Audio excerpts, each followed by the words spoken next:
नागपुरातील विधिमंडळाच्या हिवाळी अधिवेशनाचा आज शेवटचा दिवस. अंतिम आठवडा प्रस्तावावर होणार चर्चा.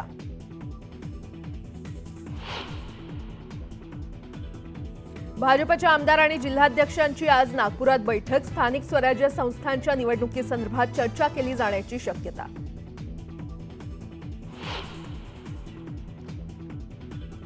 एकनाथ खडसे आणि मंत्री गिरीश महाजनांमध्ये जुंपली. पीआयच्या मृत्यू प्रकरणावरून विधान परिषदेतच दोघांमध्ये खडाजंगी. खडसेंच्या नार्को टेस्टची महाजनांची मागणी. शरद पवार आज बीड जिल्ह्याच्या दौऱ्यावर. सरपंच संतोष देशमुखांच्या कुटुंबियांची घेणार भेट.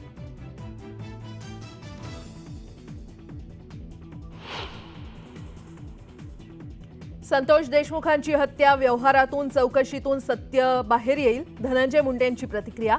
आरोपीला फाशीची शिक्षा देण्याची मागणी.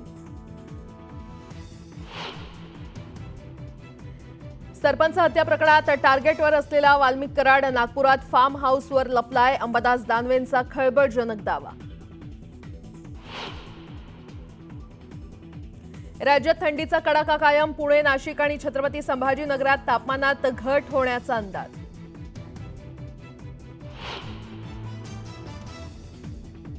सर्वसामान्यांचा नाश्ता महागला. किरकोळ बाजारात पोह्यांच्या दरात किलोमागे 5 ते 7 रुपयांची वाढ.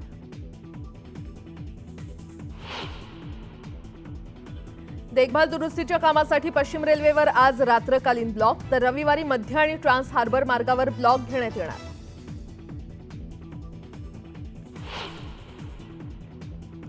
आणि भोपाळच्या जंगलात कारमध्ये सापडले 52 किलो सोनं. 10 कोटींची रोकड. माजी आरटीओ कॉन्स्टेबलच्या घरातही सापडलं घबाड.